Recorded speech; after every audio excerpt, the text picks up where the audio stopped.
Presiden Joko Widodo tak bosan menekankan bahwa hilirisasi adalah kunci untuk mendorong Indonesia menjadi negara maju. Dirinya juga terus menekankan pentingnya hilirisasi untuk meningkatkan nilai tambah produk. Dengan hal ini, Jokowi pun meminta kepada otoritas jasa keuangan agar memberikan dukungan pendanaan bagi hilirisasi.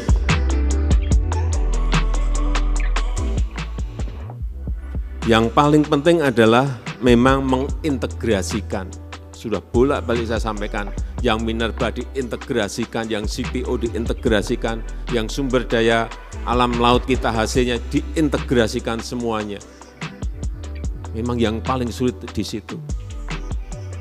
Dan sekali lagi saya minta dukungan dari OJK mengenai ini.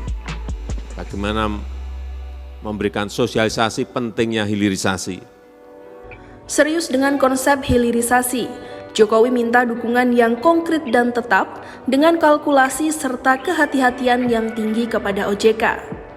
Hal ini lantaran hilirisasi merupakan kunci agar Republik Indonesia dapat menjadi negara yang maju.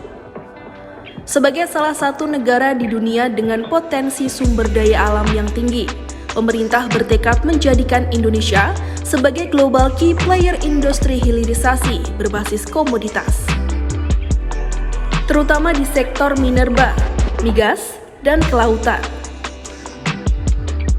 Pasalnya, potensi ekonomi dari hilirisasi di ketiga sektor tersebut sangat besar, yakni mencapai 715 miliar dolar Amerika Serikat hingga dapat membuka lapangan kerja 9,6 juta.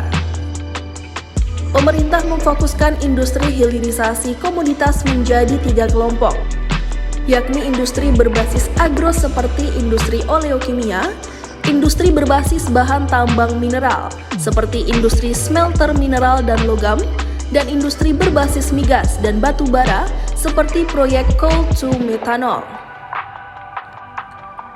Selain itu, pemerintah juga tengah gencar menggalakkan hilirisasi komoditas berbasis mineral dan logam unggulan seperti bauksit, timah, dan nikel. Pemurnian dan pengolahan bauksit menjadi produk akhir aluminium ditargetkan dapat meningkatkan pendapatan nasional dari 21 triliun rupiah menjadi 62 triliun rupiah.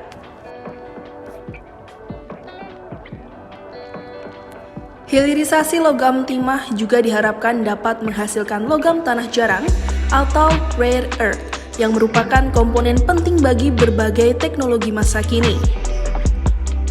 Untuk sektor nikel, setelah hilirisasi fase awal berhasil dengan tumbuhnya smelter pirometalurgi yang memproduksi ferronikel dan stainless steel, kini pemerintah mulai mendorong pelaksanaan fase kedua dengan menjadikan Indonesia sebagai pusat produksi baterai elektrik V-cycle. Presiden Joko Widodo menegaskan pemerintah akan terus melanjutkan hilirisasi industri dan menyetop ekspor barang-barang mentah, meskipun dipersoalkan banyak negara. Jokowi menyatakan Indonesia tidak perlu takut, meski dinyatakan kalah oleh Organisasi Perdagangan Dunia atau WTO dalam gugatan yang diajukan Uni Eropa terkait penyetopan ekspor nikel mentah.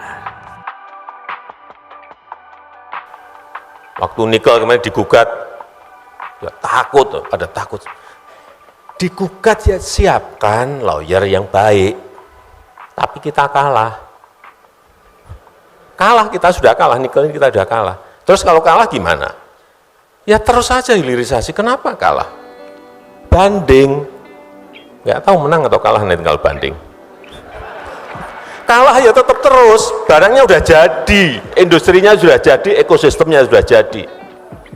Jangan mundur, kalau mundur udahlah. Jangan berharap kita ini menjadi negara maju.